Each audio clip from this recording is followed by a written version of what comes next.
Imagínate esto, un hombre que venía de la cima absoluta de la industria automotriz, un ejecutivo que lo tenía todo: prestigio, riqueza, reputación y contactos, y aún así decidió dejarlo todo atrás para enfrentar a las marcas más poderosas del mundo.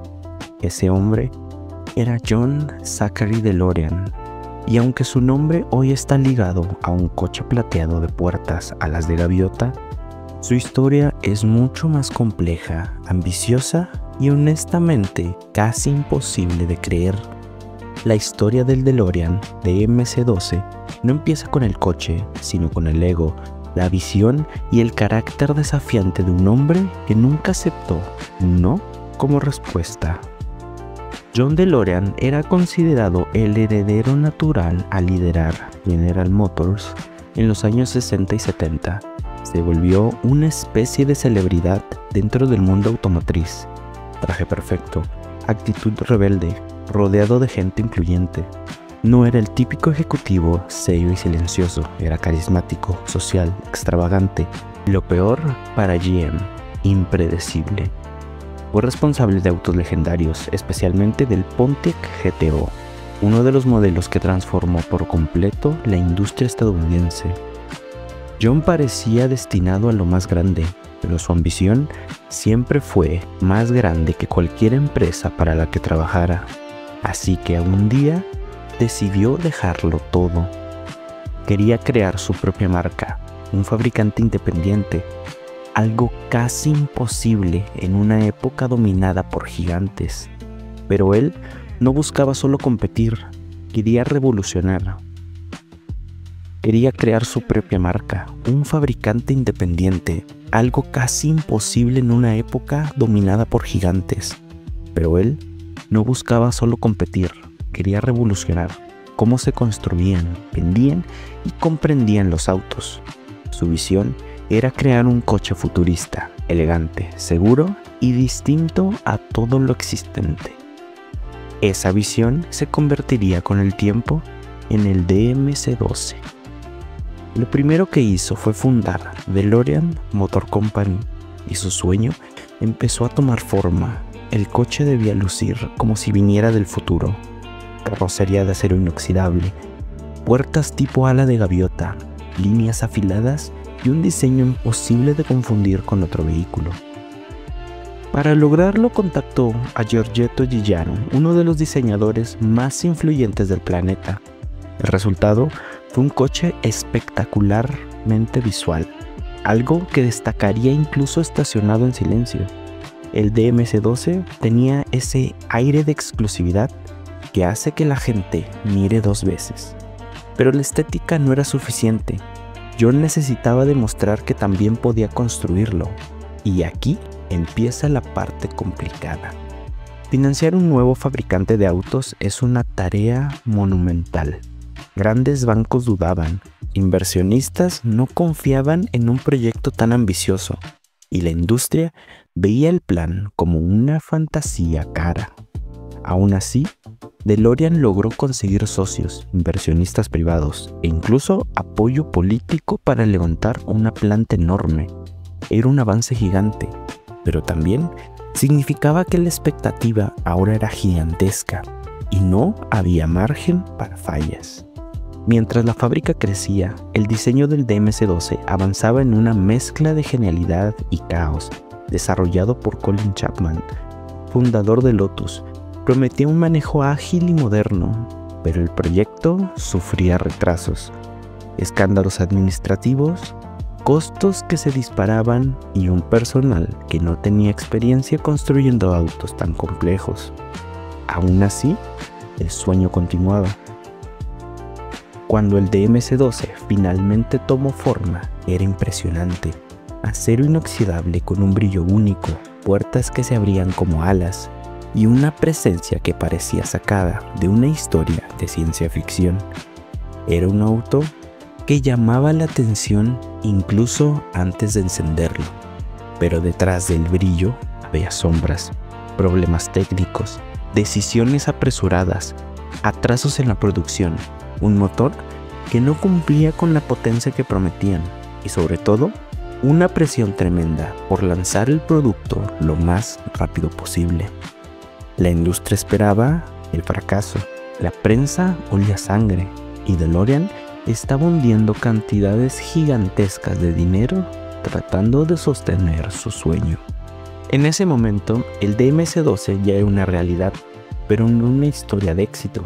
Era un auto hermoso, icónico, diferente, pero también muy caro de producir, complicado de ensamblar y cargado de expectativas que el mercado no estaba dispuesto a perdonarle. Y mientras los primeros autos salían de la línea de producción, un torbellino de decisiones dudosas, situaciones inciertas y problemas internos comenzaba a crecer alrededor de John DeLorean. Su sueño estaba vivo, pero tambaleándose. La caída y el destino final del coche sería tan dramático como su ascenso. La historia del DMC-12 parecía encaminada al éxito. Ya había captado la atención del público, los primeros pedidos estaban asegurados y John DeLorean se veía a sí mismo como el fundador de una nueva era en la industria automotriz. Sin embargo, mientras el auto brillaba en las portadas de revista, detrás de todo se escondían desafíos que crecían cada día y que pronto se volverían imposibles de ignorar. El problema serio, como dijimos, surge en la fábrica. La planta había sido construida rápido, demasiado rápido, y la mayoría de los trabajadores venían de industrias que nunca habían visto de cerca un deportivo de ingeniería tan compleja. Era una plantilla entusiasta, pero inexperta. El resultado: los primeros DMC-12 salían de producción con fallos, desde puertas que no cerraban bien hasta paneles con un ajuste irregular. Para un auto que prometía perfección futurista, esto era un golpe durísimo. John, desde su oficina, estaba desesperado por corregirlo. Contrató ingenieros adicionales, envió técnicos desde Estados Unidos, pidió revisiones completas de los procesos. Pero aún así, el daño en la reputación ya estaba hecho. Cada unidad defectuosa que llegaba a un cliente era una mancha más sobre su sueño. Y para empeorar las cosas, el motor PRV, el famoso V6 de origen europeo, tampoco ayudó. No era un mal motor, pero era un deportivo con una estética salida de una película del mañana. El rendimiento era decepcionante. La prensa lo sabía, lo repetía y lo amplificaba. Y cada titular negativo era un golpe al corazón del proyecto. Mientras tanto, John DeLorean luchaba por mantener la empresa a flote financieramente. Sus costos de producción eran demasiado altos, sus ingresos demasiado bajos, y las inversiones que esperaba recibir simplemente no llegaban. Los bancos europeos empezaban a desconfiar. El sueño de una fábrica que impulsara una nueva economía regional ya no parecía tan sólido como al principio. Pero John no se rendía. Tenía una habilidad especial: convencer a cualquiera de que todo iba bien, incluso cuando estaba rodeado de problemas. Cada reunión, cada entrevista, cada aparición pública estaba llena de su carisma brillante. Prometía nuevas versiones del DMC-12, una automática más rápida, una turboalimentada, proyecciones de ventas optimistas, expansiones internacionales. Pero la realidad era otra. Dentro de la compañía, los directivos empezaban a preocuparse. Una cosa era soñar, otra era chocar contra las cifras frías. La empresa estaba quemando dinero a una velocidad alarmante. Y entonces llegó la tormenta final. Con la producción en problemas, con los inversores presionando, con los titulares negativos acumulándose, John necesitaba un salvavidas financiero inmediato. Uno grande, uno que garantizara que el DMC-12 pudiera seguir existiendo. Y fue en ese momento cuando él cometió el error que marcaría para siempre su historia. John tomó una decisión desesperada que nada tenía que ver con autos, motores o acero inoxidable.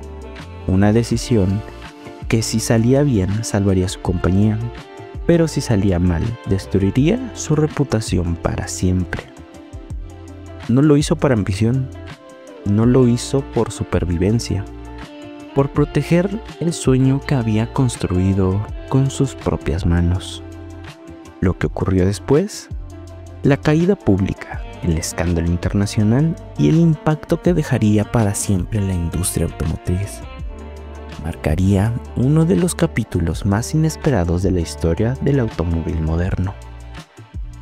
DeLorean decidió aceptar una propuesta que llevaba meses rondando su escritorio: convertir a DMC en un proveedor para otras marcas, fabricando componentes mecánicos utilizando la gigantesca planta de Danbury, que a pesar de todos los problemas, sigue siendo una de las instalaciones automotrices más modernas de Europa. La idea venía de un pequeño conglomerado norteamericano que buscaba un socio para producir cajas de transmisión a bajo costo, frenos y un nuevo tipo de suspensión económica para autos compactos. Para una empresa que había nacido para fabricar un auto futurista, la propuesta parecía fuera de lugar, pero para John era una salida, un ingreso inmediato, en dólares y sobre todo, flujo de efectivo. Durante semanas DeLorean insistió en que esta alianza podría salvar la fábrica. Incluso llegó a preparar planes para reestructurar la producción. La línea de ensamblaje del DMC-12 seguiría operando, pero un segundo turno nocturno fabricaría los componentes del contrato externo. La idea tenía algo crucial a su favor. Los trabajadores de Danbury estaban ansiosos por cualquier cosa que significara más estabilidad, y aceptaron la propuesta con entusiasmo. La prensa local comenzó a insinuar que DMC estaba a punto de diversificarse, y por un breve momento, la sensación en los pasillos de la fábrica cambió. Parecía que la tormenta al fin estaba cediendo. Pero entonces llegó el golpe final. Cuando el gobierno británico, que ya había invertido millones en la operación, revisó los detalles del contrato, lo consideró una señal de alarma. Para ellos, aceptar trabajos externos significaba admitir que el DMC-12 no era rentable por sí mismo, y si la compañía necesitaba producir piezas para sobrevivir, entonces tal vez no merecía seguir recibiendo apoyo estatal. El financiamiento del gobierno, que era literalmente el oxígeno del DMC, quedó congelado. El contrato externo no podía firmarse sin una garantía financiera, y lo peor, los inversores privados, al enterarse de la situación, comenzaron a retirarse. La jugada maestra se convirtió en el comienzo del final. John DeLorean había apostado su última carta, pero la mesa ya no estaba de su lado. El DMC-12 había nacido con la ambición de revolucionarlo todo, pero en 1982 ya no quedaba rastro del sueño inicial. La producción se detuvo abruptamente y las fábricas quedaron silenciosas, con autos incompletos, piezas apiladas y trabajadores que aún esperaban respuestas. Parecía el final definitivo, pero lo que nadie imaginaba era que, a partir de ese punto, la historia real del DeLorean apenas estaba comenzando. Porque mientras la industria lo consideraba un fracaso, el coche tenía algo que ninguna compañía sabía fabricar: carisma puro, una presencia tan extraña, tan única, tan adelantada a su época, que el tiempo terminaría convirtiéndolo en exactamente lo que John DeLorean había querido, solo que de una forma que él jamás imaginó. Lo primero que ocurrió fue casi accidental. En 1985, un director necesitaba un vehículo con un diseño futurista, reconocible, llamativo, algo que pudiera convertirse en un ícono instantáneo. Encontró fotos del DMC-12, lo vio y supo que no existía nada parecido. La carrocería de acero bruto, las líneas afiladas y las puertas de ala de gaviota no necesitaba maquillaje futurista. Ya parecía venido del mañana, y así nació la versión cinematográfica del DeLorean, y con ella un protagonista inesperado. A partir de ese momento, el auto dejó de ser el fracaso de una marca pequeña para convertirse en una celebridad mundial. La misma gente que nunca lo había visto en persona empezó a buscarlo desesperadamente, Los fanáticos querían uno, las convenciones lo soñaban, los coleccionistas sabían que este coche, que apenas había vendido unas miles de unidades, se convertiría en una pieza histórica. El DeLorean se transformó en un objeto de culto, pero el impacto fue más profundo.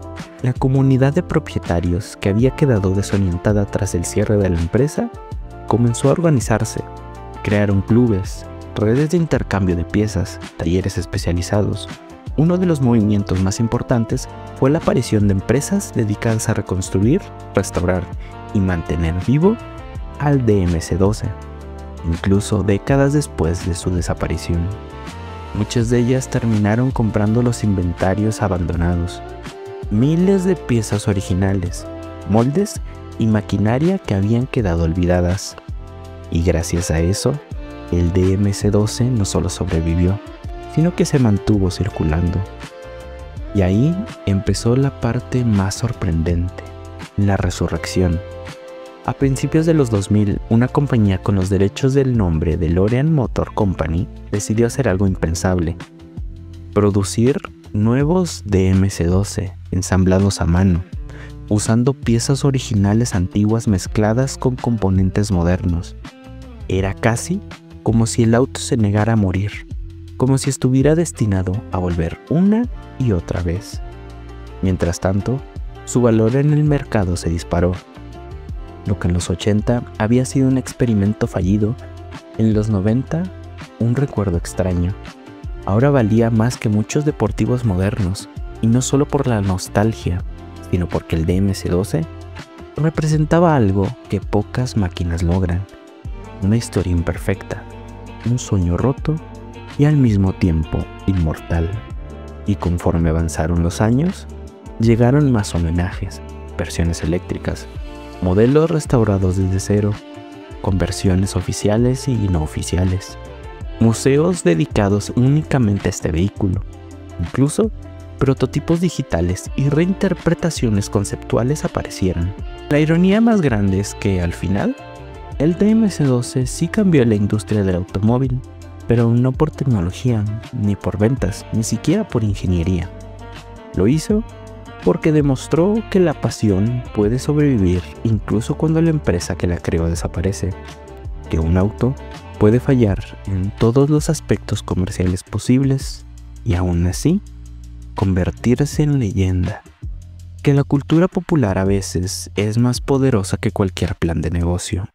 Hoy, cada DMC-12 que sigue andando es un testigo viviente de lo que John DeLorean intentó construir. Un futuro distinto, un futuro donde los autos no fueran solo transporte, sino símbolos de rebeldía, identidad y ambición. El DMC-12 no cumplió su sueño, lo superó, porque el sueño era vender coches, pero el destino era convertirse en mito.